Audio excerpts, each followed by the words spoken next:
Ayer hubo un evento en la Residencia de Los Pinos, a los que acudieron 1,000 alumnos de nivel primaria, que fueron los de mejor promedio en el curso de 14-15, en el curso escolar de 2014 a 2015. Y en esa reunión, el discurso del presidente Enrique Peña se fue por la línea de manifestar que la educación en México seguirá siendo pública, laica y gratuita, y que pese a la resistencia de algunos grupos, la reforma educativa avanza y será aplicada en todo el territorio nacional. Y agregó, refiriéndose al problema de Oaxaca, que las acciones anunciadas la semana pasada son de la mayor relevancia para el futuro de Oaxaca y que están en proceso, que lo que se ha hecho hasta ahora es solo el principio y que todas las acciones fueron planeadas conjuntamente en el marco de la instrumentación de la reforma educativa. Así que ya no hay duda de que la educación seguirá bajo los puntos que señala la Constitución mexicana y no hay vuelta atrás. Y la semana pasada que tomaron la IEPO, las autoridades estatales, no cerraron el edificio, prohibieron ya la entrada de los que estaban funcionando ahí como administrativos y todo de la IEPO, y ayer apenas entraron al edificio para tomar ya posesión del mismo, y el día de hoy serán nombrados las personas que van a estar al frente de ese órgano encargado de la educación en la entidad. Y tienen mucho trabajo, porque como este instituto estaba en manos de la coordinadora, los maestros que pertenecían a la sección 52, que fue creada para trabajar en oposición a la 22, pues no pudieron entregar documentación a sus alumnos porque no se los daba la IEP, definitivamente. Entonces hay muchos alumnos en la entidad que no tienen la documentación oficial de término del ciclo para poder inscribirse al siguiente, y pues son las primeras acciones que tendrá que tomar el instituto, y los nombramientos pues serán para personas totalmente ajenas al trabajo docente. Serán nombrados administrativos para el trabajo que corresponde. Es increíble que haya sucedido, que los gobiernos priistas de Oaxaca hayan permitido desde hace 20 años que llegara a tomar ese nivel de poder la sección 22. Que regularan todo, las asistencias, que regularan quién cobraba, quién no, qué plazas se podían dar, quién no. Es verdaderamente, es un oprobio contra la sociedad y contra el país. Pues obviamente ahora hay que desmontarlo y va a costar. Porque ese tipo de cosas pueden servir como de rehenes para, no te entrego los papeles, o sea, esto va a estar bien y ahí veremos en qué ánimo está el gobierno como para ir hasta las últimas consecuencias. Pero esto también es responsabilidad de esta misma, no de este gobierno, pero sí de este sistema político. Permitieron y construyeron un monstruo adentro, ahora sáquenlo de la casa. A ver.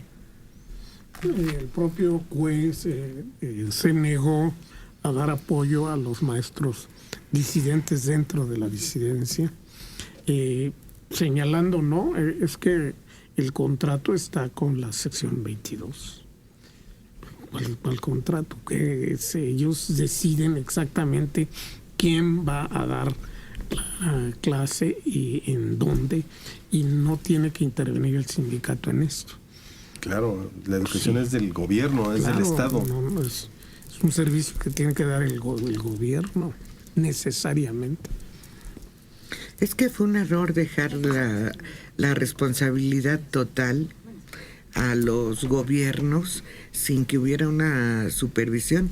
Hay gobiernos que han manejado muy bien la educación. En el norte del país los maestros no se quejan de absolutamente nada, porque los gobiernos, incluso en algunos estados, han favorecido a los maestros dando los aumentos notables, por ejemplo, en aguinaldos, en compensaciones, y los maestros en el norte del estado ni se mueven. Ellos no tienen nada de qué quejarse.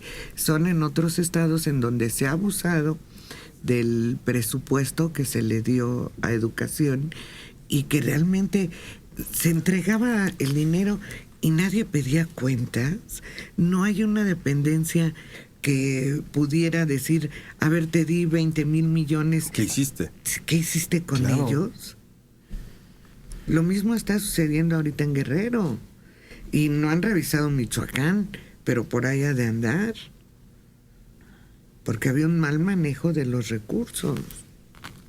Pero insistimos, el asunto es algo que creó el sistema político priista en su momento, porque les convenía, porque necesitaban garantizar el clientelismo, porque necesitaban votos, porque necesitaban que nadie les hiciera escándalo. No más que llegó la transición en muchos de los estados y estos grupos tomaron vida propia. Algo que antes estaba totalmente sometido al corporativismo del sistema político priista, en el momento en que se fragmenta el poder con la transición, pues de pronto cobran vida solos. Y ahí están. Y lo irónico es que existiendo en el mismo Oaxaca otra sección, es la 59 o 52, como mencionaste, porque yo tengo idea que es la 59. No, creo que es 59. Sí, es 59, ¿no?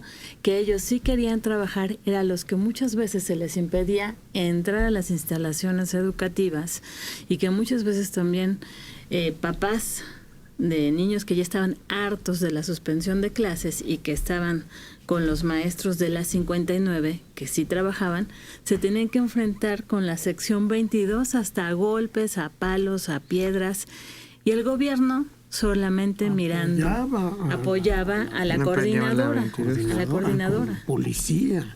Pues fue un momento oscurísimo.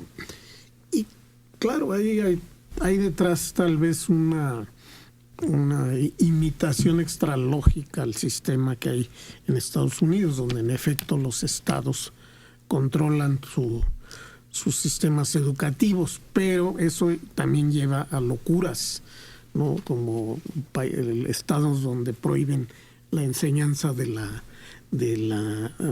evolución, porque el comité educativo del estado pues son creacionistas o tienen otras ideas, ¿no? Otras ideas religiosas extrañísimas. Creen que el fin del mundo se aproxima, entonces que es innecesario destinar dinero a la conservación o a educar a los niños en la conservación del medio ambiente. ¿Para qué? Pues si ya va a ser el apocalipsis. Ay, qué absurdo. Pero así lo pensaba el mero secretario del medio ambiente de Reagan. No, es también muy peligroso eso. Sí, no, aquí el problema es que el Estado da recursos, el gobierno federal da recursos a los gobiernos estatales y no hay un control sobre eso. Y eso fue lo que dio, por ejemplo, Fox, que repartió todos los excedentes del petróleo. ¿Y dónde se quedaron todos esos millones? Que fueron miles de millones. Es que, ¿sabes qué? Hoy venía pensando exactamente en lo que mencionas. México no es un país pobre, es un país que no sabe gastar a nivel del gobierno. Gasta, desperdicia, despilfarra. Si reorientara bien su gasto, yo creo que tendríamos menos problemas, no para erradicar la pobreza del todo, pero yo creo que podría ser una economía distinta. Pero se desperdicia de una manera brutal, nadie rinde cuentas, a los sindicatos nadie les pide que se fiscalicen sus gastos. Es decir, por todos lados hay una serie de fugas que terminan, pues, obviamente, mermando totalmente el patrimonio nacional. Claro, y ahora con esta política del presupuesto cero que se va a implantar, buscando que para el próximo año haya un mejor manejo y evitar la duplicidad de funciones, primero tendrían que haber capacitado a quienes van a aplicar ese análisis de presupuesto para el próximo año, porque no es fácil. Se estaba acostumbrado en el gobierno. El año pasado pedimos 2,000 hojas. Bueno, para este año pide 2,300. Así se hacía, la verdad. Gastábamos en plumas y lápices 5,000 plumas y 3,000 lápices. Bueno, ahora pide 10% más. Así se hacían los presupuestos. Pero aplicarlo en base cero es una complicación. Claro.